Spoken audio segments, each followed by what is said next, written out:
welcome to The Explainer. Today, we're diving into a really fascinating clash. On one side, you have this ancient, fragile, spiritual silence. On the other, massive, modern-day infrastructure. We're going to start our journey tucked away in a quiet mountain village that feels completely frozen in time. And then, well, we're zooming way out to look at a staggering statewide challenge that literally threatens to change the Himalayas forever. It's an incredible story of faith, mountains of data, and one highly ambitious master plan trying to hold the whole shebang together. Let's jump in. To really grasp what's at stake here, you have to picture Anamath. It's this tiny village hidden deep in the folds of the Gardwal Himalayas. Now, geographically, it's only about 7 kilometers away from the busy town of Joshimath, but honestly, stepping into Anamath feels like you've time-traveled back a few centuries. The air is sharp and cold, you can smell the pine and the wood smoke, and right there, blending perfectly into the daily rhythm of mountain life, is the Vridha Badri Temple. No massive crowds, no aggressive commercialization, just pure, profound sensory peace. There's a brilliant quote from a travel blog that absolutely hits the nail on the head when it comes to Vridha Badri's vibe. Faith doesn't always roar. Sometimes it just waits, still and patient.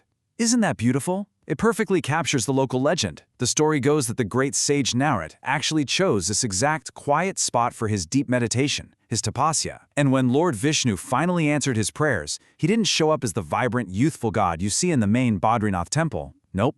He appeared as a calm, quiet elder, a Vridha. That silent, patient energy stuck around, giving the temple its name and its totally unique serenity. So, geographically and historically, this quiet little spot carries a massive amount of weight. Sitting at an altitude of 1,380 meters, Vridha Badri is not just some minor detour. It's a foundational part of the famous Panch Badri Yatra.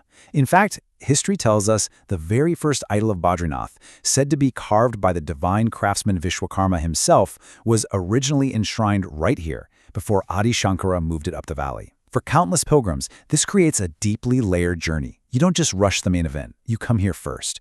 You honor the elder, that quiet wisdom of Vridha Badri, before you go meet the youthful energy of the main shrine.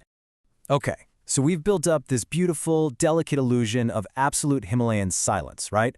Well, brace yourself, because we are about to completely shatter it. 36.8 million. That is the staggering, almost mind-boggling number of tourists that arrived in the state of Uttarakhand in 2018 alone. Just wrap your head around that scale for a second. We're talking about a temple where you can literally hear your own footsteps, sitting right in the middle of a state that's absorbing tens of millions of visitors every single year. The pressure on these ancient spaces, it's absolutely immense. Now let's break down that massive 36.8 million figure because it tells a really interesting story. Sure, 31% are visiting for non-religious stuff, leisure, trekking, just taking a holiday. But a whopping 69% of those arrivals are driven specifically by faith. We're talking over 25.4 million people trekking into the mountains every year on pilgrimage. They are desperately seeking the divine. They want exactly the kind of deep spiritual connection and peace that places like Vridha Badri offer. But here's the catch. How do you keep a spiritual experience quiet and solitary when 25 million other people are looking for the exact same thing at the exact same time? To really put the sheer density of this challenge into perspective, you just have to look at the tourist per capita ratio across northern India. Uttarakhand is sitting at an astonishing 3.41 tourists for every single resident of the state. That completely blows neighbor states out of the water. Himachal Pradesh is at 2.86, and Uttar Pradesh is way down at 1.15. Think about what that means. The state is quite literally carrying more than 3 times its own population in transient visitors. This is not just a busy summer season, it's a permanent structural overwhelming of the state's natural boundaries. Which naturally brings us to the government's response. Enter the final master plan report for the Holistic Development Tourism Plan of Uttarakhand. Yeah, I know, at first glance it sounds like just another dry, bureaucratic document. But honestly, this thick stack of data is basically a shield. It's this highly detailed, deeply researched blueprint designed specifically to protect the soul of the Himalayas from getting crushed under the weight of its own popularity. The goal here isn't just, let's build more roads. It's about strategically managing the flow of humanity itself. And the entire foundation of that master plan rests on one absolutely crucial concept: carrying capacity. The plan makes it clear that you just can't keep pouring people into these fragile ecosystems endlessly. Carrying capacity is the absolute maximum number of visitors a town or environment can sustain before things start breaking down, whether that's detrimental impacts to the local ecology or just completely ruining the tourist experience itself. Assessing this metric is step 1. Because think about it, if a destination's carrying capacity is breached, the very tranquility pilgrims travel thousands of miles to find is gone forever. So how are they actually pulling this off? Well, the methodology breaks down into 4 really structured steps. First, they analyze 340 tourist sites and categorize them into magnets, the big attractors, and nodes, which are the supporting sites.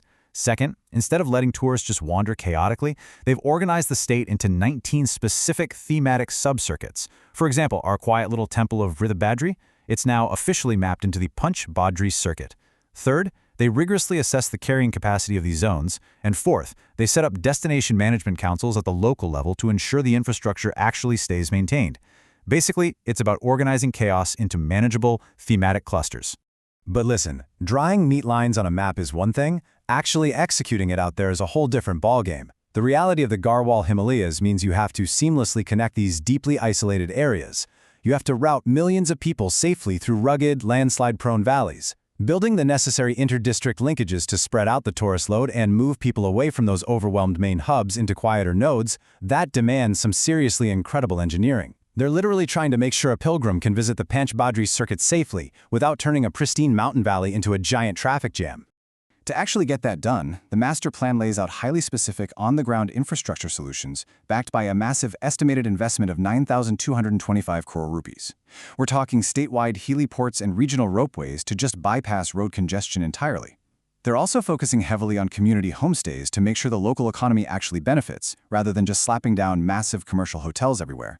And perhaps most importantly, they're putting incredibly strict development control regulations, or DCRs, in place to keep operations sustainable. It's this huge, phased approach designed to distribute the tourist load evenly. But here's the kicker. All of this careful planning, the circuits, the ropeways, the regulations, they are racing against a ticking clock. Because here is easily the most daunting number in the entire explainer, 65.7 million.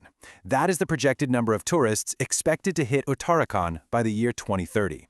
That is nearly double the massive wave we saw back in 2018. It's just an astonishing figure, and it raises the stakes of this master plan to an entirely new level. If those carrying capacities aren't enforced, and if the infrastructure isn't scaled properly, the pressure on the state is going to be unimaginable. Which leaves us with a really profound question to ponder as we wrap up. Can a bureaucratic master plan, no matter how well funded or intelligently designed it is, truly protect the quiet sanctuary of the Himalayas when 65 million people show up at the door? We started our journey in the whispering ancient silence of Vridha Badri, where faith waits still and patient, finding that delicate balance between embracing the necessary economic growth of tourism and preserving the very soul of those sacred spaces. That is, without a doubt, the greatest challenge Uttarakhand faces in the coming decade. Thanks so much for joining me for this explainer, and I'll catch you in the next one.